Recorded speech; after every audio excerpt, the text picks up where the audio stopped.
3월 11일 수요일 큐티 본문 마태복음 21장 1절에서 11절까지인데요.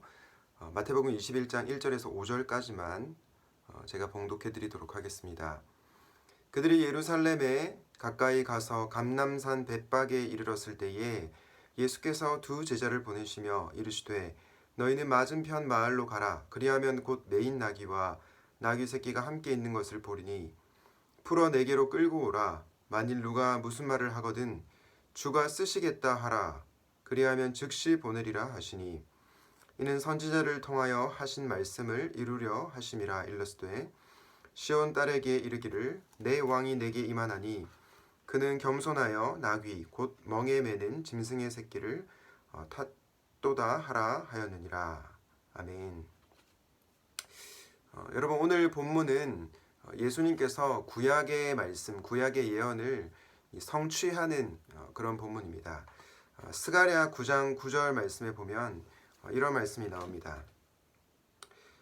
시온에 따라 크게 기뻐할지어다. 예루살렘에 따라 즐거이 부를지어다. 보라, 너희 왕이 내게 임하나니 그는 공의로우며 구원을 베풀며 겸손하여서 나귀를 타나니 나귀의 작은 것 곧 나귀 새끼니라.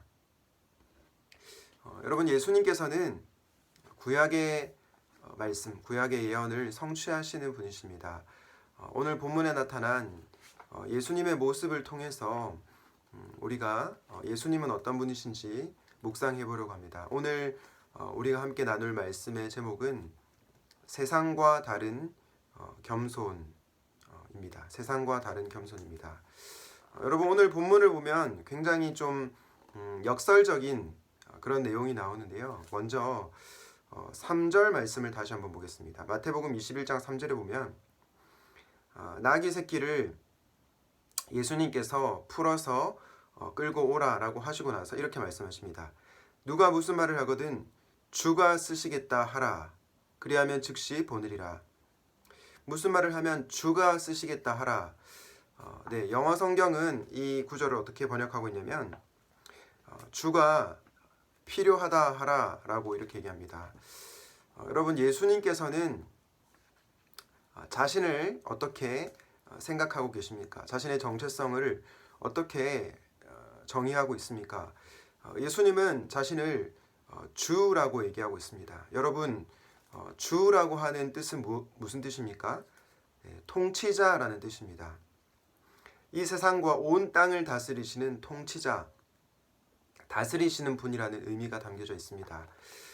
예수님께서는 그분 스스로를 자신의 온 만물과 세상을 다스리는 통치자로 여기고 있는 것입니다. 그리고 나서 굉장히 단호하게 얘기하십니다. 주가 쓰시겠다 하라. 내가 필요로 한다 라고 말씀하십니다. 여러분, 굉장히 단호하고 담대한 그런 표현입니다. 여러분, 우리가 보통 인간적으로 어떤 사람이 겸손하다고 할 때 어떻게 그 사람을 생각하나요? 보통 겸손하다고 하면 제가 뭐 이렇게 할 수 없습니다. 저는 그것을 할 그런 자격이 없습니다. 저는 그런 칭찬을 들을 그러한 사람이 아닙니다. 보통 이렇게 자신의 겸손을 표현하지 않습니까? 그런데 예수님의 겸손은 이 세상이 말하는 겸손과는 좀 다른 겸손입니다. 왜냐하면 주가 쓰시겠다 하라. 내가 필요로 한다. 주가 필요로 한다 라고 얼핏 보면 굉장히 겸손하지 않은 것 같은 그런 표현을 쓰고 있기 때문입니다. 주가 쓰시겠다 하라. 이 말만 놓고 보면 예수님께서 겸손하신 분이 맞는가 하는 생각이 들기도 합니다. 그래서 예수님의 겸손은 세상의 겸손과 조금은 다른 그런 모습을 띠고 있습니다. 그런데 오늘 본문 이후에 보면 또 세상과 다른 겸손의 모습을 보이는 예수님이 등장합니다. 예수님께서 어떤 모습으로 오고 계십니까?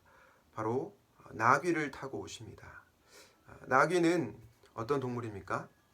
나귀는 뭐 사자라든지 호랑이나 뭐 그런 힘이 센 동물들에 비해서 굉장히 연약하고 또 무력하고 힘이 없는 그런 동물로 여겨지죠. 그런데 예수님께서 이 나귀를 타고 오신다라는 말씀은 굉장히 예수님께서 연약하고 또 무력한 모습으로 오신다는 것입니다. 여러분, 예수님은 누구십니까? 예수님은 이 땅을 다스리시는 통치자이십니다. 그리고 온 세상의 왕이십니다. 여러분, 왕은 어떤 존재입니까? 왕은 힘과 권력과 또 군사를 지니고 있는 굉장히 강력한 존재이죠. 무력으로 또 자신이 가진 권력을 향해 가지고 이 세상을 통치하고 다스리는 그런 존재가 바로 세상이 말하는 왕입니다.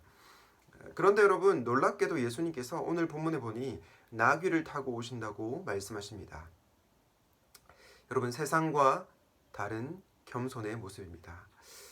여러분, 예수님께서는 어떤 왕이십니까? 겸손의 왕이십니다. 참 역설적인 그런 겸손의 모습을 보입니다. 주가 쓰시겠다 하라라고 하면서 굉장히 겸손하지 않은 것 같은 말을 하면서도 실제 예수님께서 이 땅 가운데 오시는 모습은 굉장히 겸손한 모습입니다. 여러분, 존 스토트 목사님이라고 하는 분이 있는데요. 예수님에 대해서 이 목사님께서 이런 얘기를 한 적이 있습니다. 예수님과 미친 사람의 차이점이 뭔지를 아는가? 예수님과 정신이 나간 사람의 차이점이 뭔지를 아는가? 공통점은 이것입니다. 공통점은 사람들이 받아들이기 힘든 주장을 한다는 것입니다. 사람들이 받아들이기 힘든 주장을 하는데 차이점이 뭐냐면 미친 사람은, 정신이 나간 사람은 자기 자신을 위해서 살아갑니다.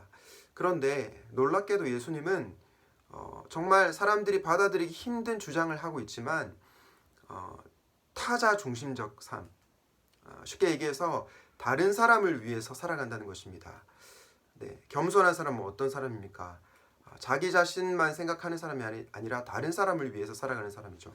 그런데 예수님께서 정말로 그분이 유대인들이 받아들이기 힘든 나는 하나님의 아들이다 라고 자신의 신적 권위에 대해서 그렇게 담대하게 선포하지만 실제 예수님의 모습은 굉장히 역설적으로 연약하고 또 무력한 모습, 겸손한 모습으로 우리에게 다가오고 계시다는 것입니다. 그렇기 때문에 예수님의 겸손은 세상과 다른 겸손입니다. 주 안에 사랑하는 여러분, 여러분들은 예수님을 어떻게 인식하고 있습니까? 예수님을 어떻게 바라보고 계십니까? 예수님을 슈퍼 히어로처럼 생각하고 있진 않습니까? 혹은 예수님을 그냥 한 인간 정도로, 그냥 박애주의자 정도로 생각하고 있지 않습니까? 그렇다면 우리는 오늘 말씀을 통해서 예수님에 대한 우리의 이해를 교정해야 합니다. 예수님은 주께서 쓰시겠다고 하라라고 말씀하신 것처럼 이 세상을 다스리시는 통치자이시오 왕이십니다. 그런데 그분의 겸손은 굉장히 역설적 겸손입니다. 세상과 다른 겸손입니다.